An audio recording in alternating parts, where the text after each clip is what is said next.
What's up, sports bettors? I have two college football bets that you are going to want to tail for this weekend. So two really sharp bets.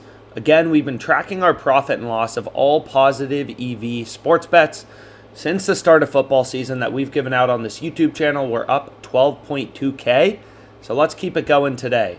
And the first game we're going to be looking at is Oregon, Arizona.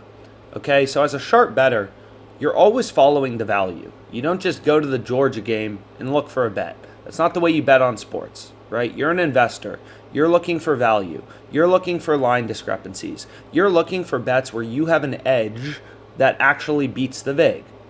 So in Oregon, Arizona, we're not going to be playing the money line. It looks like Arizona's best offered at plus 440 on the Betfair exchange, and Oregon is best offered at minus 451, right?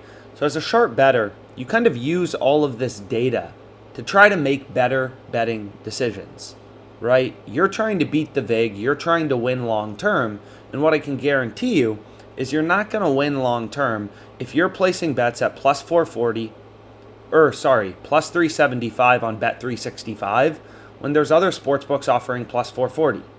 That's a surefire way to lose money sports betting. Making money sports betting isn't easy, and if you're getting ripped off, right, and you're getting 65 cents below the sportsbook offering the best odds, even if this book isn't in your location, you know you're getting ripped off, right? You're like an investor trying to make money and you have to buy everything at twice the price. It's just not going to happen. You have to line shop, you have to look for value, and again, it's completely free on OddsJam. Browse odds for any sport you want to look at.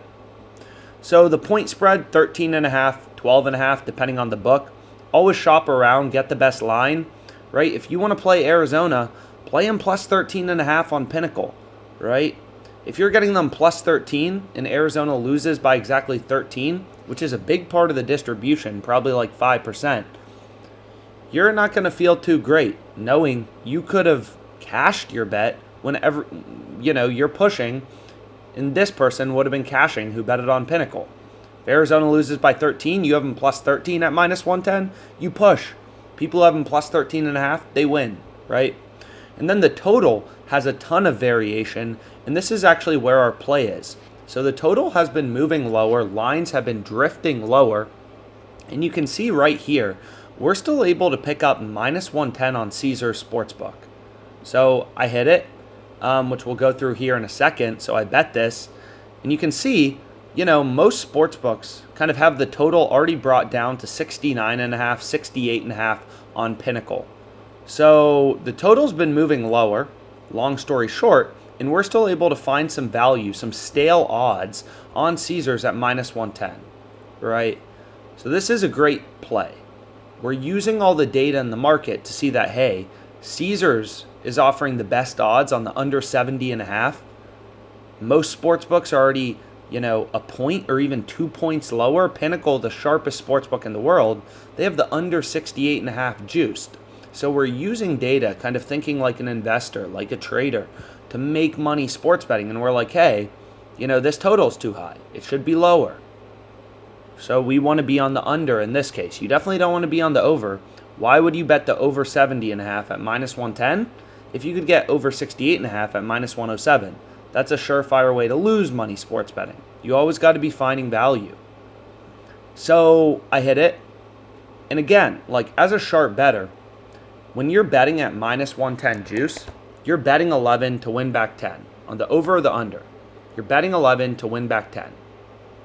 So you only need to win 52.4% of your bets to beat the sports books long term.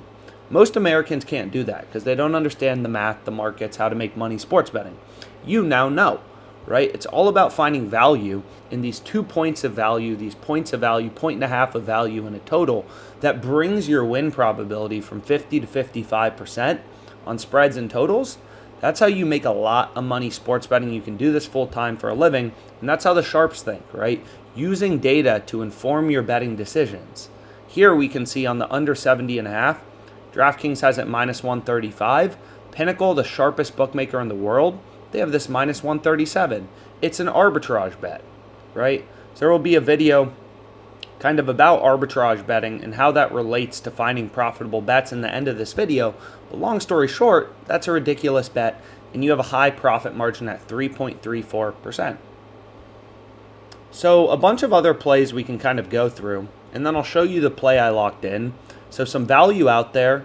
If any of these leans you have an interest in, you got Arizona +7 on the first half spread, North Carolina first half money line, under 60.5 Purdue, Maryland, Tulane first half money line, Wake Forest point spread, over 43 Pitt, Virginia Tech, Boise State -8.5 +110 on FanDuel. Just the bets in bold with a circle around them. These are the value bets you want to be on. This is the true price.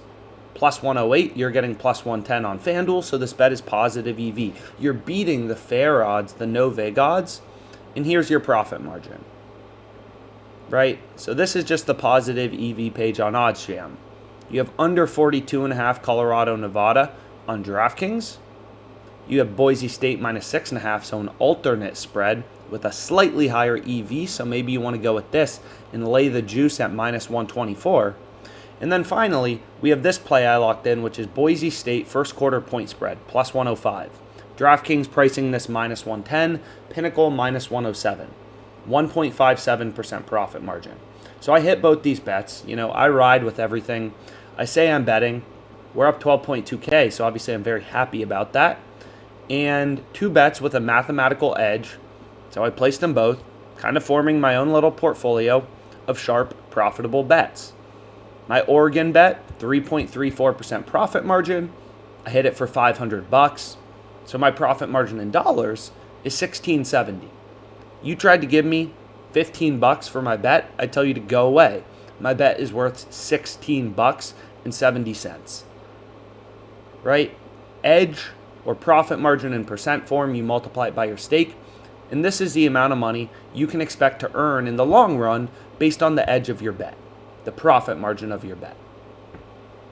So two bets kind of in my own little portfolio of sharp, mathematically profitable bets. I locked them in. Again, we'll be tracking profit and loss, so you can ride them, hopefully, still get them down. And we're going to make some freaking money betting on college football, betting on the NFL.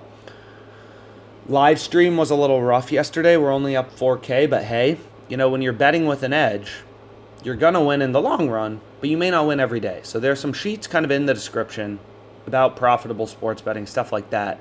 But also, it's just a volume game. You got to place a lot of bets. If you're betting at, let's say a 3.35% profit margin, kind of like this first bet, right there, you need to, let's say your average bet size is $75, you want to earn $1,500 a month.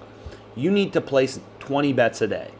If your average edge or profit margin is 3.35%. With a $75 bet size. If you bet $75 on everything and your average edge was 3.35%, you'd make $1,500 on average per month, a little bit of variation, right? There's some variance, Just because your bet has an edge doesn't mean it's guaranteed to win. I win on spreads and totals as a sharp bettor 55% of the time. I don't win every bet. You still lose 45% of the time, right? But you need to win 20 bets a day, or you need to place 20 bets a day to earn that amount. Then maybe the next month you're like, oh wow, I made some good money. I want to make $2,500. So I'm going to start betting $125 and placing 19 bets a day, right? So hopefully this was helpful, and let's make some money betting on college football.